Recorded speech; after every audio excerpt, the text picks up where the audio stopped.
నోరూరించే పచ్చళ్ళు, స్వచ్ఛమైన veg and non veg pickles, కమ్మటి sweets, fastest world wide delivery కోసం ఈ రోజే ఆర్డర్ చేయండి.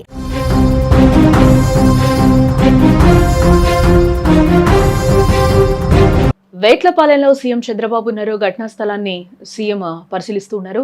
సహాయక చర్యలపై ఆరా తీస్తూ ఉన్నారు. ఆయన ప్రమాద తీవ్రతను చూసి ఆయన ఒక్కసారిగా కూడా షాక్ కి గురయ్యారు. బాధితులకు అండగా ఉంటామని హామీ ఇచ్చారు సీఎం. ముఖ్యమంత్రి నారా చంద్రబాబు నాయుడు కాకినాడ జిల్లా వేట్లపాలెనికి వెళ్లడం జరిగింది. బాణాసంచా పేలుడు జరిగిన ప్రాంతాన్ని ఆయన స్వయంగా పరిశీలించారు. చుట్టూ చెల్లాచెదరగా పడి ఉన్న శిథిలాలు, కాలిపోయిన ఆనవాళ్లను చూసి సీఎం తీవ్ర దిగ్భ్రాంతిని వ్యక్తం చేశారు. ఏపీ చరిత్రలోనే ఇంతటి ఘోర ప్రమాదం జరగడం దురదృష్టకరమని ఆయన ఆవేదన వ్యక్తం చేశారు. అక్కడున్న పరిస్థితిని చూసి ముఖ్యమంత్రి ఒక్కసారిగా షాక్ కి గురయ్యారని కూడా తెలుస్తోంది. సహాయక చర్యల తీరుపై ముఖ్యమంత్రి అధికారులతో ఆరా తీశారు. అసలు అనుమతులు ఎలా ఇచ్చారు, భద్రతా ప్రమాణాలు ఎందుకు పాటించలేదు అని అధికారులను నిలదీశారు. శిథిలాల కింద ఇంకా ఎవరైనా చిక్కుకున్నారా అనే అంశంపై క్షేత్రస్థాయి అధికారులను అడిగి తెలుసుకుంటూ ఉన్నారు. ఎక్కడా జాప్యం జరగకూడదని, ప్రతి నిమిషం విలువైందని, సహాయక చర్యలను వేగవంతం చేయాలని అధికారులను సీఎం చంద్రబాబు ఆదేశించడం జరిగింది. పేలుడులో తీవ్రంగా గాయపడి ఆసుపత్రిలో చికిత్స పొందుతున్న వారి పరిస్థితిపై సీఎం చంద్రబాబు ప్రత్యేక దృష్టి సారించారని చెప్పుకోవచ్చు. వారికి అందిస్తున్న వైద్య సేవలను కూడా అధికారులను అడిగి తెలుసుకున్నారు. బాధితులకు ప్రభుత్వం అండగా ఉంటుందని కూడా హామీ ఇచ్చారు. ఇదే నేపథ్యంలో ఆయన ఎవరైతే ట్రీట్మెంట్ తీసుకుంటూ ఉన్నారో వాళ్ళని కూడా పరామర్శించే అవకాశం అయితే చంద్రబాబు కనిపిస్తోంది. మరికొద్దిసేపట్లో అక్కడికి చేరుకునే అవకాశం ఉంది.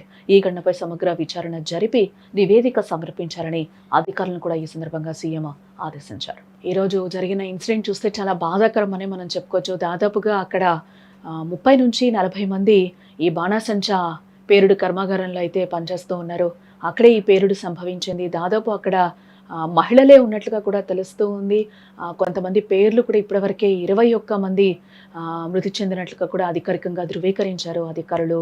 21 మంది ఉన్నట్లుగా కూడా తెలుస్తోంది. మిగతా క్షతగాత్రులైతే ఆసుపత్రిలో చికిత్స పొందుతూ ఉన్నట్లుగా కూడా తెలుస్తూ ఉంది. వారు కూడా త్వరగా కోలుకోవాలని అందరూ కూడా ఆశిస్తూ ఉన్నారు. ఇదే నేపథ్యంలో వాళ్ళకి త్వరితగతిన ఎమర్జెన్సీగా వాళ్ళకి చికిత్స అందించాలని కూడా ఈ సందర్భంగా సీఎం చంద్రబాబు కూడా కోరారు. వాళ్ళ పరిస్థితి ఏ విధంగా ఉంది అనేది కూడా ఆయన స్వయంగా వెళ్ళి తెలుసుకునే అవకాశాలు కూడా కనిపిస్తూ ఉన్నాయి. ఇప్పుడు అక్కడ సిచ్యువేషన్ కూడా మనం చూడొచ్చు. కొద్దిగా ఎంతో కొంత అయితే కంట్రోల్లోకి వచ్చినట్లుగా కూడా తెలుస్తుంది. మరికొద్ది సేపట్లో కూడా డిప్యూటీ సీఎం కూడా వెళ్ళే అవకాశాలు కనిపిస్తున్నాయి. అలాగే నారా లోకేష్ కూడా ఈ దుర్ఘటనకి సంబంధించి కూడా ఆయన తీవ్ర దిగ్భ్రాంతిని అయితే వ్యక్తం చేశారు.